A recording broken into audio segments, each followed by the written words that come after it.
Hi, this is Dr. Parker. I'm going to give you a quick tour of our course website. Let me get my ducks in a row, make sure that I've got some ducks to begin with. Um, this is the Blackboard page, and this is going to be our home base for most of what we're doing this semester. Um, this is our course, 20114 or 201-420 English 612 online. When you land on the course, it should take you to this first page, which says Start Here. If not, you should click on that. And of course, if you're watching this video, you probably came from the Start Here page, because on the Start Here page, we've got links to a couple of videos, this one being one of them. So I have established a YouTube channel for the class. And if you come to the course page, it's only going to show you the most recent activity. But if you go over to videos, it'll show you everything I've uploaded.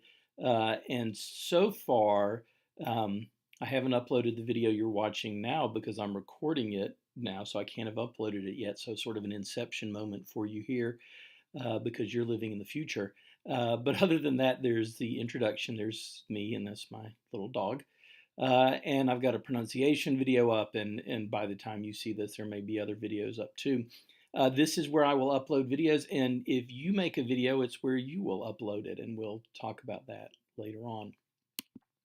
So going back to our course page, though, this is the Start Here page. I've just put up, there's a little introduction about me. There is a different link to the YouTube channel, which takes you to the same place. I probably have that 3 or 4 places on here. Coming down a little bit under the course syllabus, we've got the different sections of the syllabus. First one, course description and objectives, which gives you sort of our basic student learning outcomes and a description of the course. Materials and supplies, which may be more of interest. These are the 2 books you need to have: the Norton Critical Editions of the Canterbury Tales and of Dream Visions and Other Poems. I want you to use these editions if at all possible, because they've got essays in the back. The page numbers will be the same. The editing and the line numbers will be the same as what I'm using. And I just think they're very good student editions, so I recommend them. I've also put a file up here, which is an article by Lee Patterson on Chaucer, which I'm going to have you read. I've also got that on your schedule, so you should be able to click directly through to it when it comes up on the schedule, which you'll see in a couple of minutes. The requirements, the textbooks, as seen above. The technology, these are all the requirements that I assume you had for your first course here: access to Blackboard, access to other websites. The only thing that might be different is I have put a request in here under your skills that you be able to make and upload a very basic screencast recording. I do mine with QuickTime. It has a screencast option in there, and you and I can talk about that privately if you don't feel like you've got a way to do that. So those are the material supplies requirements. Course policies are going to be, once again, what you're used to seeing. Attendance is going to be based on your online work activities. Everything else, including that, should be the same as it was for your previous class. And I've not heard any problems with you all, so I think you'll be all right. Academic support services are listed at the bottom: the Writing Center, the Knoll program. Hopefully you are familiar with both of those, but if not, take your time to read through there and maybe even visit the websites if you need to. Scrolling back up here, grading policies. I'm not terribly good at math, so I just make everything count 20% of your grade.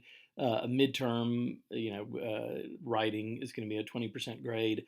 There will be a research paper, 8 to 12 pages, 20% of your grade. That's conference length, so hopefully if any of you are interested in presenting at a conference, that would be about the right size.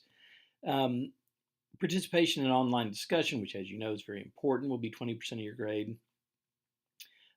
Other online activities, I'm going to see if you guys would be willing and able to do a video self-introduction so I can get to know you.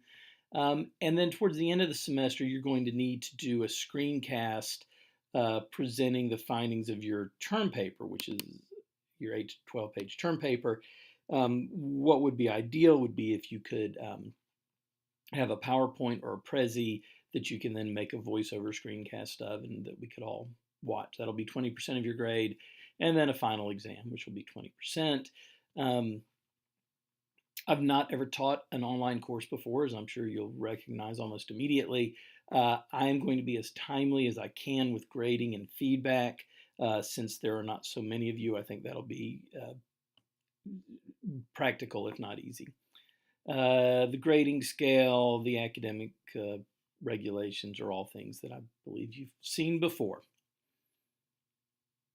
And finally, or not finally, but the schedule. So here is the schedule as I have it planned out now. Everything is subject to change, of course, depending on the needs of the class. But here we've got the first week is introduction, and I do want you to read this Lee Patterson essay. And as I say, there's a link directly to a PDF of it here, so you need do nothing but click on it. And then I've got the works that we're going to cover each week. Now, clearly, there are going to be other activities slotted in there that have to do with the works. There are going to be discussion questions, and I'm not sure whether we will prefer to do that on the discussion board or on the blog board. I think they both work okay for discussion here. And you know, your test, your paper, your presentation, all are things that are going to be slotted in here. But these are the texts, and the texts are why we're here. And so if you want and need to, you can get an idea about those. Now, what I do want you to look at is, now let me see if I put these in the right place. Under resources, tips and resources. Yes, good. We've got a few things that I think are going to be helpful to you. The first one is a Chaucer glossary, which is got most of Chaucer's words used in it. And it's very brief, but it's helpful. I think that it would cover most of what you would need to know. Your book has very good notes, but Middle English is going to be hard for everybody to begin with. So there's that glossary. Down here, and I'll get back to this in a second, but down here there's a printable Chaucer cheat sheet, which is something if you want to just print out a one-page thing to have it in front of you as you read, because you don't want to click back and forth and back and forth and back and forth. This has got the most commonly used words in Chaucer, and it's a nice sort of one-page thing to have with you as you're reading along. So I recommend printing that out and keeping it with you when you read. And then here in the middle, a list of Chaucer-related websites, and you're going to find these to be very helpful, I hope.